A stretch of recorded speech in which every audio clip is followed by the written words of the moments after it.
Opinion: How Emergency 75 tried to distort the Constitution of India. June 25 marked the 50th anniversary of the proclamation of the Emergency 75 in India. The Modi government decided to observe the occasion as Samvidhan Hatya Divas, the murder of the Constitution Day. Ironically, whereas the Emergency 75 might have been undemocratic, it was not unconstitutional per se.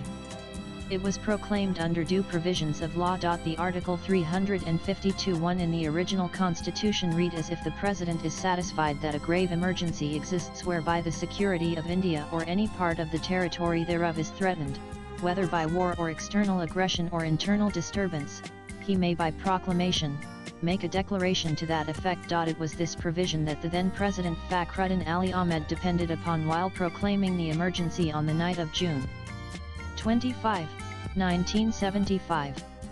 Internal disturbance lent itself to a wide-ranging interpretation, including political and civil society movements. The original article contained no proviso that the proclamation of the emergency should be restricted to only affected parts of India. Thus it was proclaimed for the whole of India, even if that were not necessary. Also, in a glaring lapse of parliamentary procedure, President Ahmed's proclamation preceded the cabinet meeting approving the emergency. The proclamation of emergency, Kuldip Nayyar informs, was signed at 11:45 p.m. on June 25, 1975. Indira Gandhi decided to call the meeting of the cabinet at 6 p.m. on June 26 after returning from the Rashtrapati Bhawan. The Judgment Inside Story of the Emergency in India, p. 3941. The proclamation was placed before the cabinet that met at 1 Safdarjung Road, the Prime Minister's official residence, for ex post facto approval. The arrest of the opposition leaders, as well as the journalists, had gone on with ruthless efficiency in the intervening period. Article 352 has been altered since then, raising the constitutional bar against the sweeping imposition of emergency countrywide as in 1975. Paradoxically, even Indira Gandhi's government has a role in it through the 42nd Amendment of the Constitution 1976. The 44th Amendment, brought in by the Janata Party's government 1978, further conditioned the imposition of emergency. Thus, from the constitutional viewpoint, the imposition of emergency became more difficult. Further, Article 359, which was related to the suspension of the enforcement of the rights conferred by Part 3 during emergencies, no longer applied to Articles 20 and 21. This meant that the constitutional provisions with regard to protection in respect of conviction of offences, and protection of life and personal liberty, could not be abridged under any circumstances, even if other fundamental rights are suspended under emergency. These changes will be described ahead. The events described as the causes of the Emergency 75, e.g. students' movement spearheaded by Jai Prakash Narayan, the Allahabad High Court's judgment declaring Indira Gandhi's election from Raebareli Parliamentary Constituency 1971 as void, etc., were at best immediate causes. Immediate causes only ignite the stockpile of explosive materials already present. The underlying cause of the Emergency 75 was Indira Gandhi's authoritarian style of functioning, which she equated with efficiency. This imbalanced the harmony conceived by the framers of the Constitution, between the legislature, executive, and judiciary. However, a more impersonal reading of the situation was that it represented a midlife crisis of the Constitution itself. Indira Gandhi prioritized directive principles over fundamental rights. She vouched for parliamentary supremacy in sorting out constitutional provisions which, according to her, impeded the development of India over judicial interpretation. She felt parliamentary supremacy was necessary to prevent the constitution from becoming atrophied. Parliament of India must have unlimited authority to amend the constitution with a two-thirds majority as and when needed. There was a sudden acceleration in constitution amendments during her second tenure. During the first 2 decades of its operation, the constitution had been amended on 23 occasions. The Constitution 23rd Amendment Act, 1969, was notified on January 23, 1970, and came into force the same day. There was no other amendment during the rest of the year, which also witnessed the premature dissolution of the 4th Lok Sabha. In the 5th Lok Sabha elections, 1971, Indira Gandhi returned with a huge mandate. During this tenure, which included the emergency 75 period. The Constitution was amended on 19 occasions. Her magnum opus enactment was the Constitution 42nd Amendment Act, 1976, which had often been described as a mini-constitution. Several of its unwelcome provisions were later neutralized through the 43rd and 44th Amendments brought by the Janata Party government. Indira launched her strike with the Constitution 24th Amendment Bill, 1971, which was later passed as the Constitution 24th Amendment Act, 1971. Herein, her target was the Supreme Court's landmark judgment in the IC Golanath and Ors v State of Punjab 1967 that had denied Parliament the right to amend the Part 3 fundamental rights of the Constitution even while exercising its powers under Article 368. It was the first time that any authority had held that any portion of the Constitution was impervious to amendment. Indira Gandhi naturally did not appreciate this judicial embargo and wanted to get rid of it at the earliest.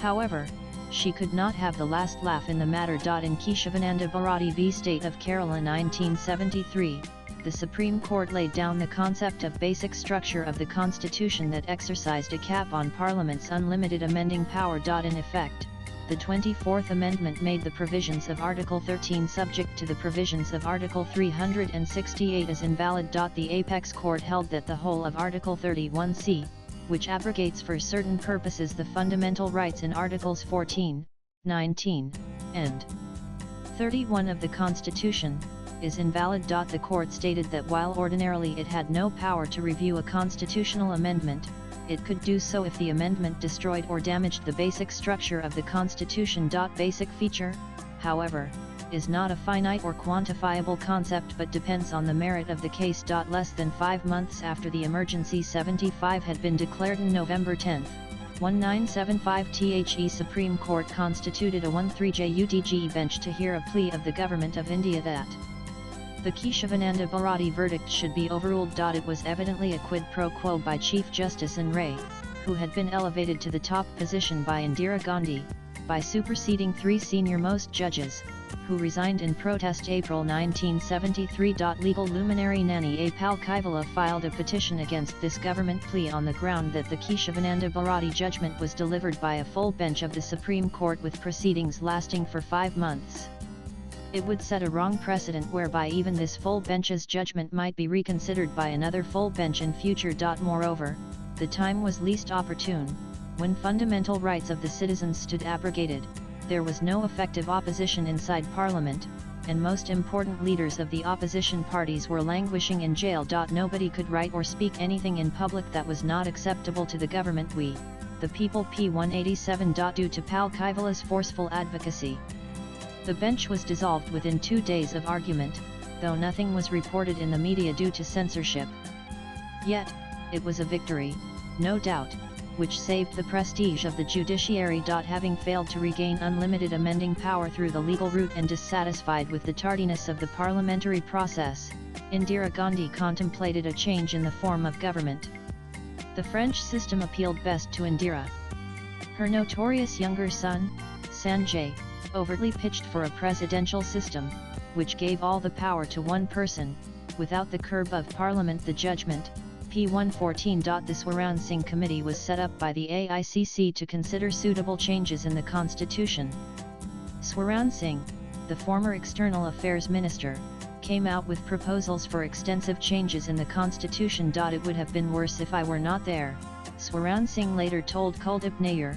We buried the presidential system once and for all. The judgment, P. 148. The Swaran Singh Committee proposals became the basis of the Constitution 44th Amendment Bill, 1976, which, on enactment, became the Constitution 42nd Amendment Act, 1976. It was an extensive piece of legislation that sought to amend the preamble, inserting the expression socialist secular in the 7th schedule in addition to around 36 separate articles. B. Substitute 4 articles with new ones.